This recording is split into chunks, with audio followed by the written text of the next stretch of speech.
देखो, बिजली या फिर लाइटनिंग से बचने के तरीके समझने से पहले हमें ये समझना पड़ेगा कि बिजली काम कैसे करती है। तो होता क्या है, आपने ये चीज़ की होगी कि जब भी आप कुछ चीज़ रब करते हो या सपोज आप बैलून रब कर रहे हो, तो एक इलेक्ट्रिकल चार्ज आपसे पास होता है, जो कि आप अगर अपने दोस्त को टच करोगे या फिर मेटल को टच करोगे तो टच करके आवाज़ आती है कि नहीं। उसे एक स्पार्क सा जनरेट होता है। वो क्या चीज़ है? वो इलेक्ट्रिकल डिस्चार्ज होता है, उसको इलेक्ट्रोस्टैटिक एनर्जी बोलते हैं। अब वही चीज़ होती है बादलों में भी। सपोज ये बादल है तो उसके अंदर भी बहुत सारे पॉजिटिव और नेगेटिव आपस में टकरा टकरा के इलेक्ट्रोस्टैटिक चार्ज डेवलप कर लेते हैं। होता क्या है, जैसे वाटर वेपर्स हैं, हेल्स हैं, जैसे ओले होते हैं, वो ग्रेविटी की वजह से थोड़े नीचे आ जाते हैं नेगेटिव चार्ज लेके।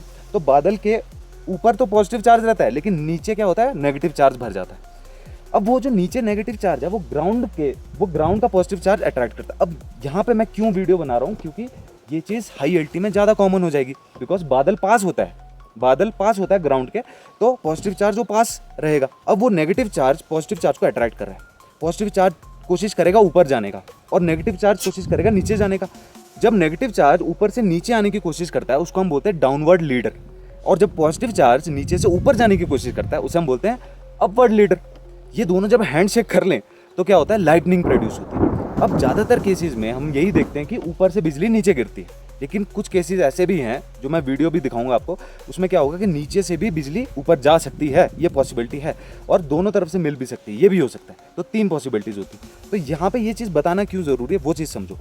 होता क्या है, जब ऊपर से बिजली नीचे गिर रही है तो वो ग्राउंड में गिरती है ना, तो उसको बोलते हैं ग्राउंड चार्ज। वो ग्राउंड को चार्ज कर देती है। अगर आप उसके थोड़े से पास हो तो ग्राउंड से जो करंट जनरेट होगा वो भी आपको लग सकता है। तो आज आपने नई चीज़ सीखी कि नीचे से बिजली ऊपर भी जा सकती है। तो मैं कुछ वार्निंग साइंस बताना चाहता हूँ, ध्यान से सुनना।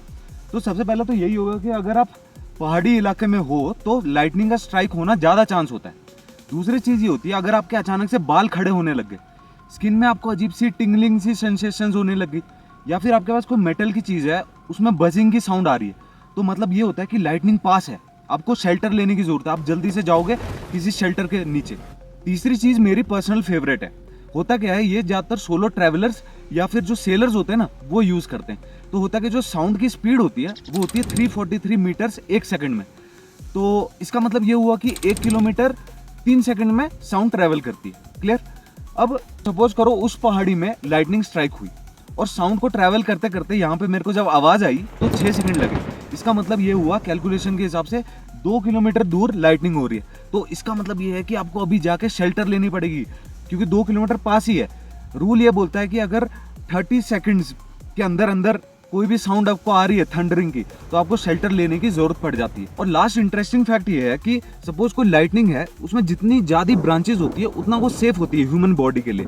जितनी कम ब्रांच होगी अगर वो बॉडी में लगेगी उतना ज़्यादा नुकसान होता है, उतना ज़्यादा मेडिकल इश्यूज बनते हैं। अब एक 30-30 रूल याद रखिए, ये सबसे इजी सेफ्टी रूल है। होता क्या है, अगर आपको लाइटनिंग दिखाई दी और उसके 30 सेकंड्स के अंदर अंदर आपको थंडरिंग सुनाई भी दे गई, तो इसका मतलब है आप जल्दी जल्दी शेल्टर ढूंढिए, क्योंकि जैसा मैंने बताया कैलकुलेशन के हिसाब से 10 किलोमीटर के अंदर ही लाइटनिंग हो रही है और वो कभी भी आपके पास आ सकती है। और दूसरा 30 ये बताता है कि आखिरी थंडर सुनने के बाद भी आप कम से कम 30 मिनट तक बाहर ना निकलें। देखो, लाइटनिंग की इतनी ताकत होती है कि वो पेड़ों को भी तोड़ सकती है और घर के इलेक्ट्रिकल अप्लायंस को भी खराब कर देती है, क्योंकि ये जो बिजली है ये वायरिंग और कंडक्टिव पाथ्स के थ्रू अंदर तक पहुंच जाती है। और याद रहे, पानी भी एक कंडक्टर है, इसलिए बिजली गिरते समय ना तो नहाना चाहिए ना टैप का यूज करना चाहिए। अब देखते हैं बिजली गिरने के सिम्टम्स क्या होते हैं। सुनने या दिखाई देने की क्षमता कम हो जाना, स्किन का जल जाना, सांस लेने में दिक्कत आना, हार्ट बीट का इरेगुलर होना, चेस्ट पेन होना, इवन हार्ट अटैक तक आ सकता है। ऐसे में आपको सीपीआर देना आना चाहिए, क्योंकि यही फर्स्ट एड उसकी जान बचा सकता है।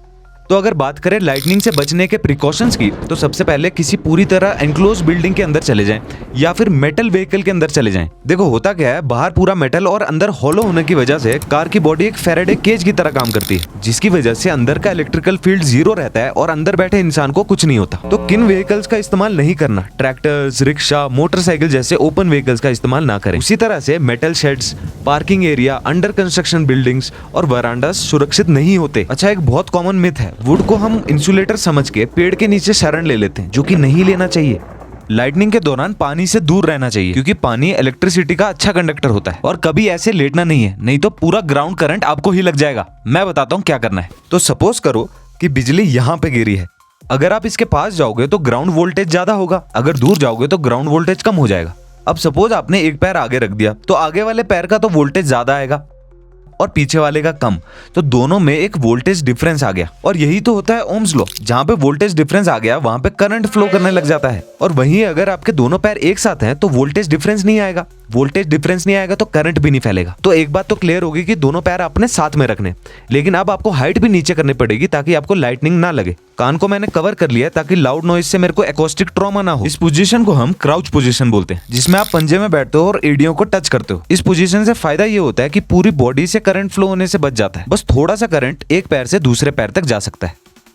तो चलो लाइटनिंग के बचाव के तरीकों को समराइज करते हैं। हमने देखा था 30-30 रूल। अगर लाइटनिंग और थंडर के बीच में 30 सेकंड्स या कम का गैप हो तो तुरंत शेल्टर लें। और आखिरी थंडर जो आपको सुनाई दिया है उसके 30 मिनट तक बाहर ना निकलें। ओपन व्हीकल्स जैसे मोटरसाइकिल और रूफ ओपन वाली कार सेफ नहीं होती। मेटल छत वाली फुल्ली एंक्लोज कार सेफ रहती है। लाइटनिंग के दौरान इलेक्ट्रिकल अप्लायंसेस जैसे टीवी, कंप्यूटर, वायर्ड फोन का यूज अवॉइड करें। ऐसे समय पे पानी से भी दूर रहें। अगर आप बाहर हैं तो थोड़ा कम ऊंचाई वाली जगह में बैठें।